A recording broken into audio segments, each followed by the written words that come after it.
This is Democracy Now!, democracynow.org, the War and Peace Report. I'm Amy Goodman. As we turn now to an aspect of the Orlando massacre that's received little coverage, the gunman's history of domestic violence.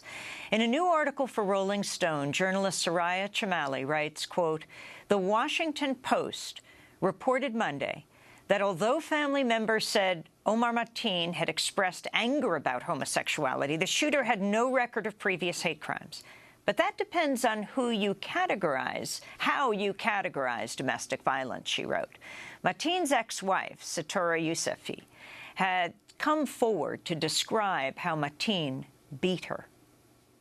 In the beginning, he was a normal being that cared about family, loved to joke, loved to have fun. But then a few months after we were married, I saw his instability, and I saw that he was bipolar and he would get mad out of nowhere. That's when I started worrying about my safety, and then after a few months he started abusing me physically very often, and not allowing me to speak to my family, keeping me hostage from them. And I tried to see the good in him even then, but my family was very tuned into what I was going through and decided to visit me and rescue me out of that situation. Mateen's ex-wife, Satura Yousefi, said her family had to, quote, pull her out of Mateen's arms when they came to rescue her. We turn now to this often overlooked connection between domestic violence and mass shootings. Think Progress reports between 2009 and 2012, 40% of mass shootings started with a shooter targeting his girlfriend, wife, or ex-wife. Just this month in California, a UCLA doctoral student gunned down his professor, prompting a lockdown on campus. But first, Massacre Sarkar allegedly killed his estranged wife in Minnesota, climbing through a window to kill her in her home. And then he drove thousands of miles to California and killed his professor. Last year alone, nearly a third of mass shooting deaths were related in some way to domestic violence, and the majority of mass shootings in this country actually take place inside the home. Just this past weekend, as national attention was fixed to the massacre in Orlando, a man in New Mexico allegedly gunned down his wife and their 4 daughters. To talk more about this connection, we're joined by Soraya Chemaly. Her recent article in Rolling Stone is called "In Orlando, as Usual, Domestic Violence Was Ignored, Red Flag." Welcome to Democracy Now! Talk about what you have found. Morning, Amy. I think many of us have been writing about this connection for a while. You see repeatedly in these cases of mass violence, particularly where 4 or more people are killed, that the perpetrator had a history of attacking an intimate partner, a parent. It happened in the Boston Massacre. It happened in Sandy Hook. And so for many of us, you kind of just wait for this information to come to the surface. And we wonder, why is it that this kind of behavior isn't seen as an essential element to understanding lethality in public violence? And so one of the things that I've been writing about in this regard is, how can we focus on behavior, intimate partner violence and similar behavior, to prevent it before we get to the stage where it becomes a massacre in public. The statistics that you gave are very, very consistent over time. And indeed, if you look at murders that involve 4 or more people, the number goes up to 57%. And so there's no real surprise in the information. The question is, how do we connect these dots more effectively to create better public policy? Policemen know how dangerous domestic violence situations are, right? It is a place they will most likely be injured if they're called to a home to deal with domestic violence. Yes, I think that's very true.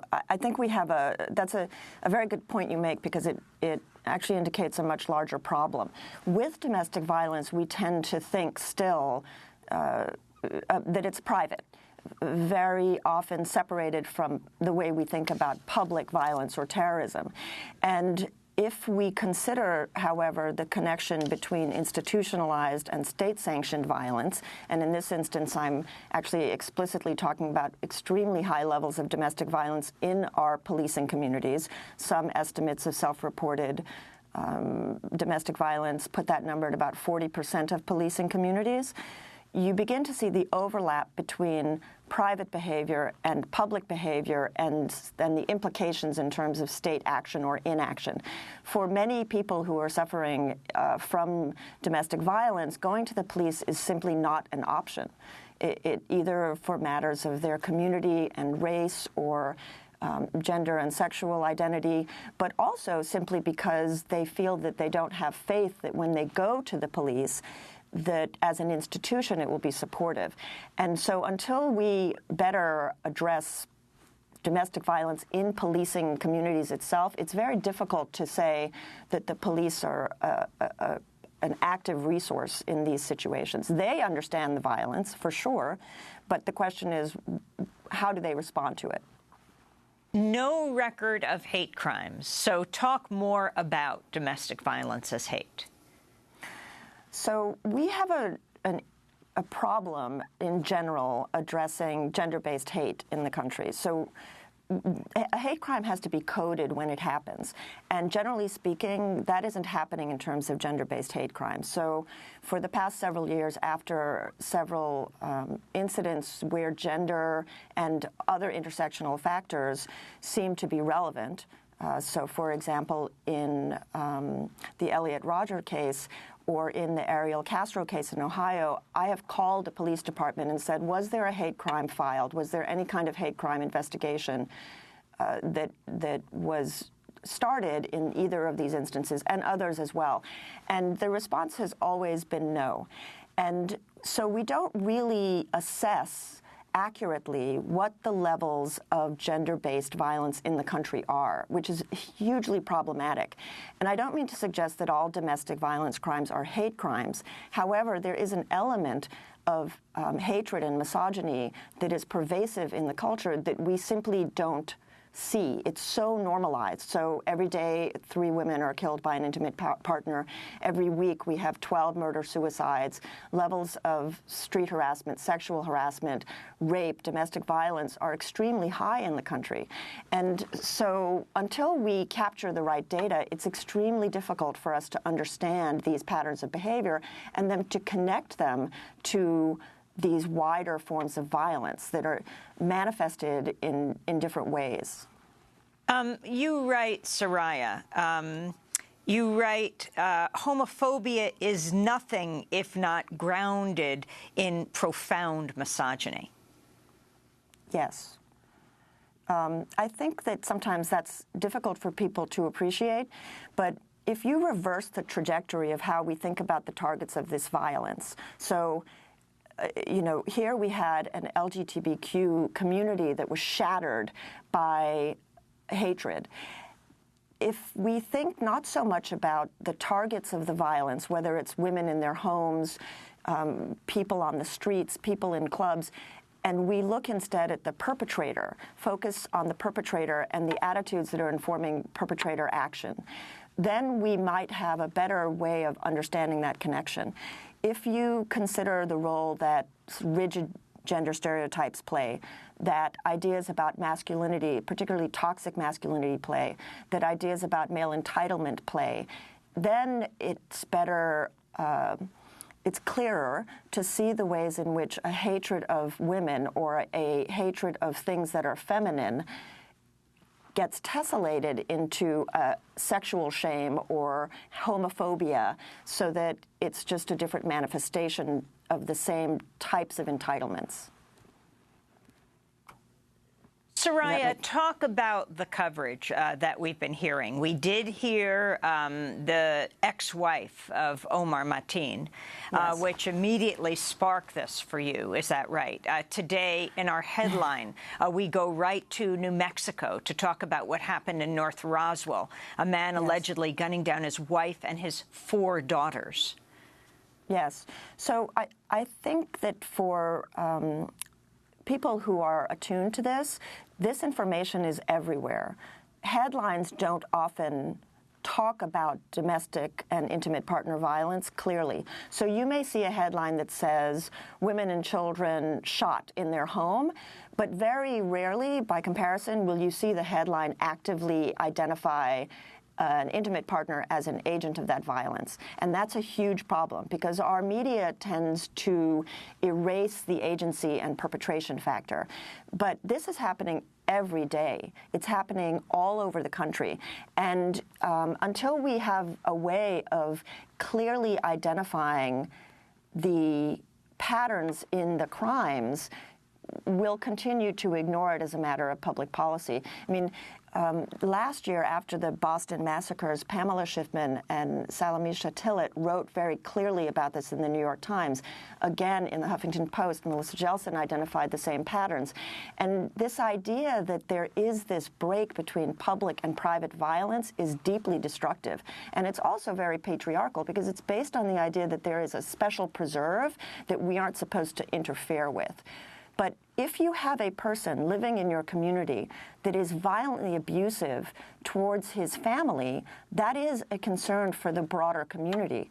In this case, in Orlando, which is often the case, there seems to be no report made to the police, which means that we're inhibited as a society from taking further action. So he, for example, was completely able to go and legally get guns. We have a federal law that should have prohibited that if, for example, he'd had a restraining order. But more than 50 states actually do not have laws that support that. And so until we're able to provide community services that support people in their own homes, not for the purposes of criminalization necessarily, because we understand what the biases in our criminal system are, but for the purposes of really understanding the deep complexities of intimate partner violence, we won't be able to address this violence. This public violence is a direct outgrowth of tolerance for violence in homes. Boys and girls who grow up in these homes are 4 times, particularly the boys, 4 times more likely to be aggressors as adults. And so when you look at a young man like this one who went into this club and was clearly exhibiting patterns, very destructive patterns before, you have to ask yourself what could have been done to intervene earlier in the process. What was happening that inhibited the family from seeking more institutional help and support that would have been a red flag more broadly? Soraya, you write, the third major issue to address is that of violent men and their access to guns. In households where an abusive spouse has access to a gun, women are 5 times more likely to be killed. Yes, I mean, I think that's information that we've known for many, many years now. And very often on the gun advocacy side, you'll hear the argument that women should just go get guns, which is kind of just absurd. For many different reasons. Women don't want to shoot the people they love in the first place if they're in that sort of situation. But also, it just turns out that even when women have guns, they're much more likely to be used against them in the home or against a child, or accidental shootings will happen. That really is not a practical solution to the problems that we face. And if you look at surveys of men and women, there is a huge gap between the feelings of security that men and women have when they own guns, and that gap is really meaningful. Women do not tend to feel safe when there are guns in the home, but men do. So insisting that women go and buy guns is simply going along a norm that is extremely calibrated to the way men are experiencing violence, not the way women are experiencing violence. I want to turn to Satora Youssoufi, who was speaking to reporters on Sunday, Omar Mateen's ex-wife, who described Mateen's interest in guns. He wanted to be a police officer, so he trained with his friends who were police officers, and he had a license to have a gun in Florida. You're allowed to do that. So he didn't practice anything in front of me, but I'm sure he went to shooting ranges. That's Omar Mateen's ex-wife, Satora Youssoufi. Shamali, can you respond? So I think that very clearly, according to everything that his family and friends and coworkers have said, he had an authoritarian mindset. He had a very rigid approach to understanding certainly gender roles, probably sexuality, And the desire to exhibit sort of very hyper-masculine behavior, which is part of being a strong man, having a gun. I mean, it's really difficult to overstate the degree to which gun ownership is tied to ideas about masculinity in America. We have a long history of that. And so for a man like this, having a gun, being in a position of authority, enacting state-sanctioned violence are all tied very, very closely to identity. And I think we see that over and over again. I mean, he had a coworker that asked to be transferred because the man made him so uncomfortable at work. And if you consider that fact and you look at the degree to which, for example, workplace violence is also often grounded in domestic violence, you start to see how intricately related all of these problems are.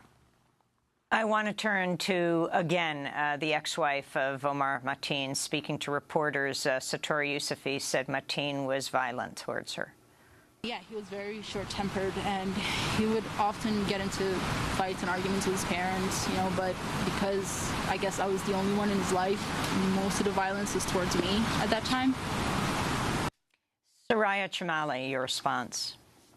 So the rest of her description really supports the argument that he felt she was his property. He wanted her to stay in the home. He clearly felt that he could physically abuse her. He brutally attacked her at one point. As she said, he held her hostage. And as jarring as that may be, it's not uncommon. We don't tend to think about domestic violence and intimate partner violence in this country as honor crime. But what we're really talking about in terms of the levels of violence we see are manifestations of deep shame, either shame about compromised masculinity or shame about sexuality that's unresolved. And so when, for example, a man like this acts with this violence, or like the man in New Mexico, he slaughters his family, or frankly, you know, every week, every month we see similar cases, we tend to disconnect it from either the deeper, broader social patterns that we see, or also from this idea that male shame can cause this level of intimate violence in our own communities. And I think it's very persistent. You also quote right away Mateen's co-worker, Daniel Gilroy, yes, who requested a transfer so we wouldn't have to work with Mateen, describing him as scary in a concerning way. He had anger management issues. Something would set him off, but the things that would set him off were always women, race, or religion. Those were his button pushers. Right. I mean, I think clearly his coworkers saw this behavior, his wife saw this behavior, his family saw this behavior, but those things were never brought together in a way that could have possibly prevented this violence. Doesn't it also go to the issue of what we call terror? Yes. Women terrorized in their own homes, women's health clinics, abortion clinics that are bombed, where doctors are gunned down, where patients, yes, are killed. What we call terror and what we don't. Absolutely. And actually, again, in the Colorado Springs abortion attack, the perpetrator had also violently abused his wife. And yes, I mean, I agree. I think that the degree to which women are living with everyday terror is undeniable, but we simply, in our media, do not categorize it that way. I mean, women are making tens of thousands of calls to domestic violence shelters a day. The National Network to End Domestic Violence issues regular reports on these things.